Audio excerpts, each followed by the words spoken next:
What happens when a man whose life has been dissected under the glare of courtrooms and cameras sits across from a woman whose career is built on probing the truths others hide? In the heart of a bustling New York studio, where the air hummed with the promise of revelation, Johnny Depp settled into the guest chair opposite Sunny Hostin, the co-host of The View known for her unflinching gaze and legal sharp mind. The set was a familiar tableau, two plush armchairs upholstered in soft gray velvet, angled toward each other like old friends sharing secrets, with a low-glass coffee table between them bearing two untouched mugs of herbal tea. Steam curled lazily from the cups, catching the warm glow of the overhead lights, soft LEDs that bathed the space in a flattering amber hue, designed to make even the weariest celebrity look luminous.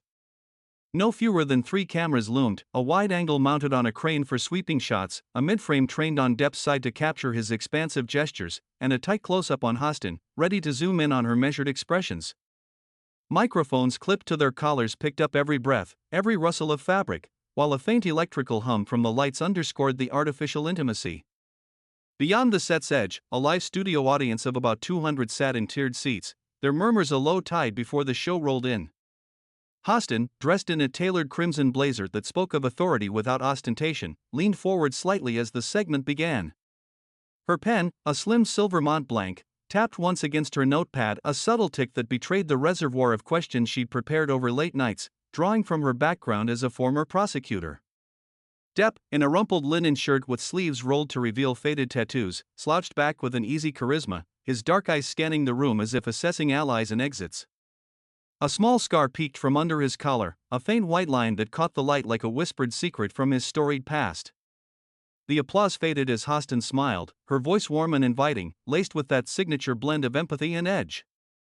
"Johnny, thank you so much for joining us today. It's been a whirlwind few years for you, films, trials, the whole world watching. How are you holding up?" Depp chuckled, a low, gravelly sound that echoed through the microphones, drawing a smattering of laughter from the audience. He ran a hand through his tousled hair, rings glinting under the lights. "Holding up? Well, Sonny, I've been better, I've been worse. But isn't that the ride? Life's a pirate ship, up, down, cannon fire everywhere." His grin was boyish, disarming, but his eyes held a guarded flicker, as if measuring the depth of the water before diving in. Hostin nodded, her expression one of genuine interest, though a brief internal flash crossed her mind, the memory of interviewing survivors, the weight of their stories pressing like an unseen hand. She set it aside, keeping her tone light. "Absolutely. Let's start with the positives. Your latest project, that indie film about redemption, it's getting buzz. What drew you to it?" He leaned in, animated now, his hands gesturing like a conductor. "Redemption's a funny word, isn't it? The script spoke to me because it's about peeling back layers. We've all got scars, some visible, some not." He paused, touching the scar at his collar absent-mindedly, a transient vulnerability that softened his features for a split second before the mask of charm snapped back. "I poured a bit of myself into it, you know? The chaos, the fight to be seen is more than the headlines." The audience murmured appreciatively, a few phones lighting up in the dim seats as viewers captured the moment. In the control room, visible through a one-way glass panel, a producer exchanged a quick glance with her assistant, mouthing, "Smooth so far." Hostin jotted a note, her pen scratching faintly against the paper, the sound amplified in the quiet. She eased into the next question, her voice steady. "Speaking of headlines, you've always been private about your family. How do you balance that with the demands of fame? Your kids, Lily Rose and Jack, they're carving their own paths now." Depp's posture shifted subtly, his shoulders tensing under the linen. "My kids are my anchor, Sonny. Fame's a beast, it chews you up if you let it. I try to shield them, give them room to breathe without the shadow." His words were polished, but there was a defensiveness in the way he clipped the ends, as if daring her to probe deeper. He sipped his tea, the porcelain clinking softly against the saucer, steam veiling his face momentarily. Hostin pressed gently, her eyes locking on his. "That's admirable. But in an age where everything's shared online, does that shield ever feel like a cage, for you or for them?" He set the mug down with a deliberate thud, louder than necessary, drawing a faint gasp from the front row. "A cage? No. It's protection. Visibility isn't always a gift, sometimes it's a theft. His tone carried a sardonic edge, an aphorism delivered like a well-rehearsed line from one of his films. The camera pulled back wide, capturing the audience's nodding heads, a ripple of agreement mixed with curiosity. Sensing the shift, Hostin transitioned smoothly, her questions sharpening like a blade being honed. Let's talk about your legacy, Johnny. You've been an icon for decades, Jack Sparrow, Edward Scissorhands, roles that define generations. But with the public eye comes scrutiny. How do you reflect on the controversies that have marked your career? Depp's jaw tightened, a micro-clench that the close-up camera caught, zooming in on the faint lines around his eyes. Controversies? That's a polite word for the circus, isn't it? I've been painted as the villain in stories I didn't write. But legacy? It's not what they say, it's what I create. He leaned forward, his voice dropping an octave, commanding the space. I've fought for my truth in courts, in art. That's my reflection. The studio lights seemed to hum louder in the pause, a production cue whispering faintly through an earpiece, keep it rolling, audible only to those on set. Hostin felt a flash of fatigue, the weight of her role as both host and truth seeker, but she pushed on, her pen tapping twice. Fair enough. But those courts brought private matters into the public domain.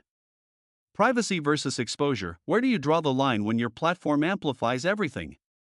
He bristled, his fingers drumming on the armrest, a rhythmic tap that echoed like distant thunder. Privacy is control, Sonny. When it's stripped away, what's left? A performance for the masses, curated by everyone but you. His words were sharp, a reversal that turned the question back on her. You've been in the spotlight too, how do you handle it when the narrative slips from your grasp? Hostin smiled faintly, unfazed, though inwardly she noted the deflection. Touché. But as someone who's covered legal battles, I see the tension. Privilege allows some to reclaim narratives, while others bear the scars silently. She glanced at her notes, the paper rustling softly. The audience stirred, a few exchanging glances, sensing the air thickening. The pivot came naturally, Hostin's voice firming as she leaned into the moral frame. Johnny, accountability is part of that narrative. In your trials, allegations flew both ways: abuse, defamation. Without diving into specifics, do you think humility plays a role in healing, for public figures like yourself? Depp's eyes narrowed, a flash of contempt crossing his features before he masked it with a swallowed laugh, the sound hollow through the mic. Humility? I've been humbled by the system, by the noise. But accountability goes both ways, media included. You ask about healing, but who heals the wounded when the spectacle profits everyone else? His gesture was expansive, encompassing the set, the cameras, the audience. A producer offstage shifted uncomfortably, her phone screen glowing as she typed furiously. Hostin pressed further, her questions now pointed like arrows. True, media has a responsibility. But so do we all. When visibility burdens others, fans, ex-partners, even the public, do you recognize the consequences of holding on to that control so tightly? He countered swiftly, his voice rising. Consequences?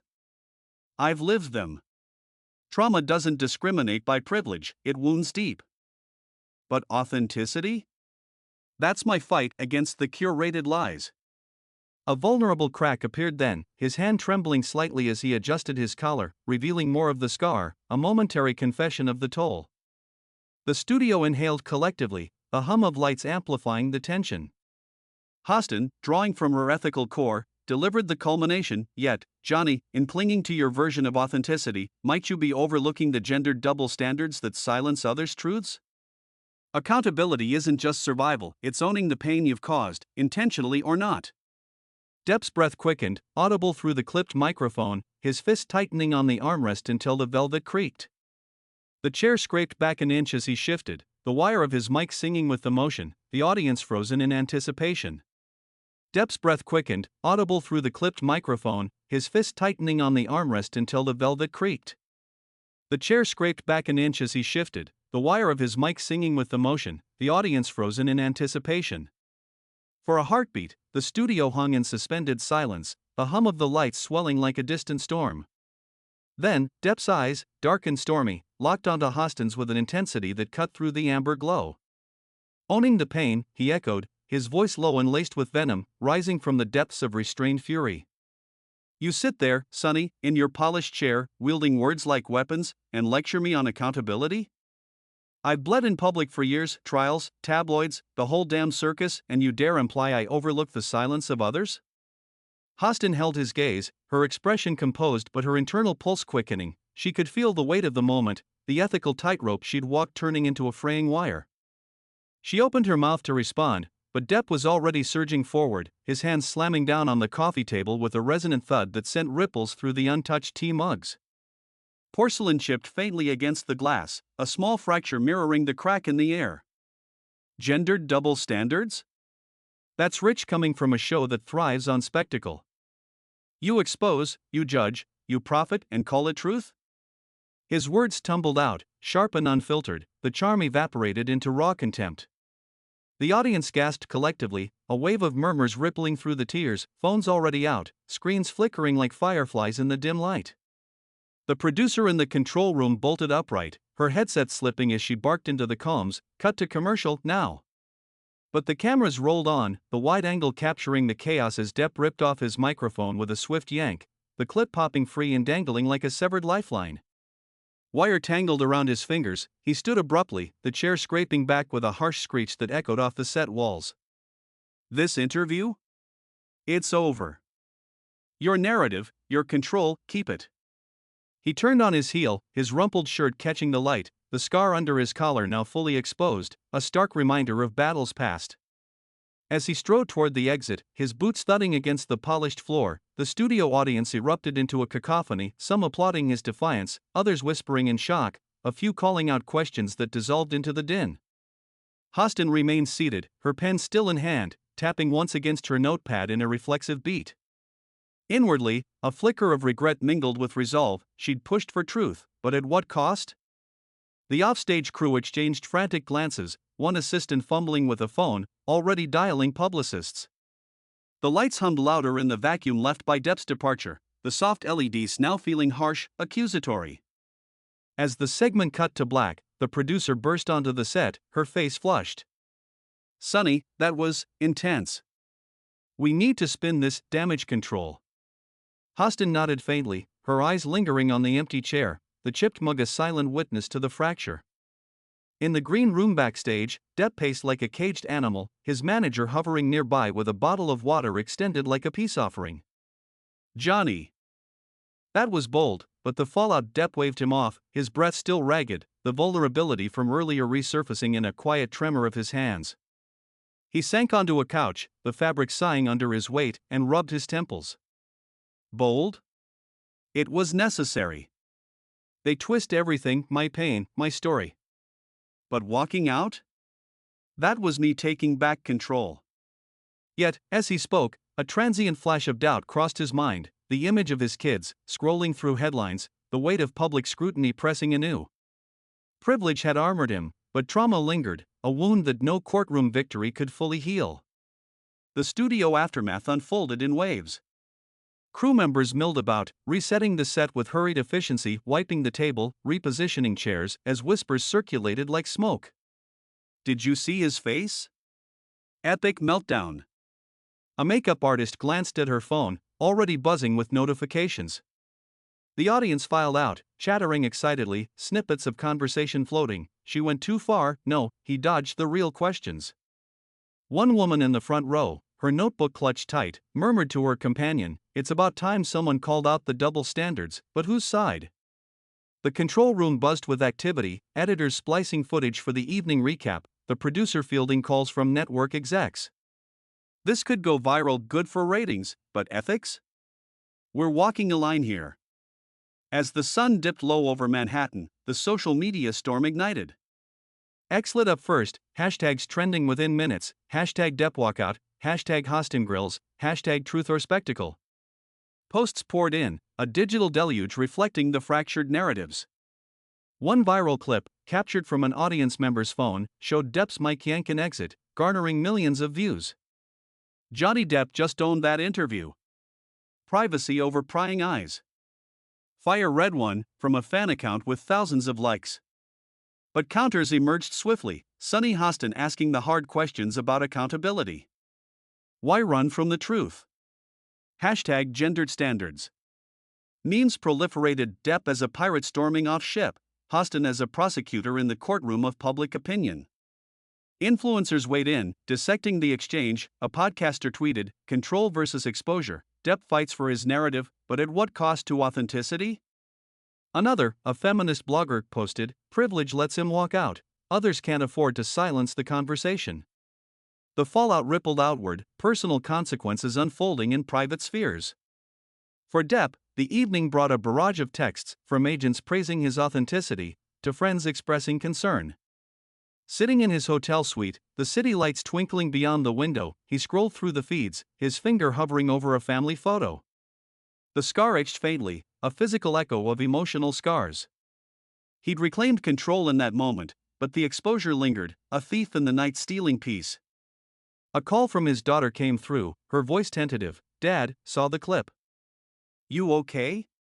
He assured her with forced lightness, but inwardly, the tension gnawed, trauma revisited, privilege a double-edged sword that protected yet isolated. Hostin, back in her dressing room, removed her crimson blazer with deliberate care, hanging it like a shed skin. Her reflection in the mirror showed faint lines of fatigue, a visible flash of the toll. Media ethics weighed heavy. Had she balanced fairness and spectacle, or tipped into judgment? A notification pinged, her co-host's group chat exploding with support. "You nailed it, Sunny. Truth matters." But scrolling further, backlash hit, accusations of bias, of exploiting vulnerability. One comment stung, "She preaches accountability but turns interviews into trials." She set the phone down, her pen tapping against the vanity in rhythmic contemplation. Responsibility versus spectacle, themes she'd woven into questions now turned inward. A brief memory surfaced, her own brushes with public scrutiny, the gendered lens that magnified every misstep. As night deepened, the storm began to settle into aftershocks. Network statements issued, "The View values open dialogue, we respect differing perspectives." Depp's team released a terse response. "Mr. Depp appreciates the platform but stands by his decision to exit when boundaries were crossed." Online, the discourse evolved, threads delving deeper into themes, authenticity versus performance, how public figures navigate trauma amid privilege. A viral thread analyzed, Depp's walkout highlights control, who owns the narrative in a media-saturated world? But Hostin's pivot on humility reminds us, exposure burdens all, especially the silenced. In the quiet hours, resolutions crystallized, resonant yet unresolved. Depp, alone with his thoughts, sketched absent-mindedly on hotel stationery a pirate ship breaking free from chains, a symbol of reclaimed agency. Yet, the vulnerability lingered, a quiet admission that walking out didn't erase the wounds, it merely shifted the stage. For Hostin, sleep came fitfully, her mind replaying the exchange. Morning brought clarity, she'd continue probing, balancing ethics with empathy, aware now of the human cost. The interview, explosive as it was, became a mirror for broader truths, privilege and trauma intertwined, media's role in amplifying or healing. The next day's headlines screamed of the clash, but beneath the spectacle lay a narrative consequence, a public reckoning with authenticity. Depp's walkout didn't silence the questions, it amplified them, forcing a dialogue on gendered standards and accountability. Hostin, reviewing footage in the studio, paused on Depp's exposed scar, a motif of shared humanity. In the end, neither fully controlled the story, it belonged to the ether, a testament to the fragile dance between exposure and truth. The chipped mug, cleared away, left only echoes, but the fracture endured, a resonant scar on the fabric of public performance.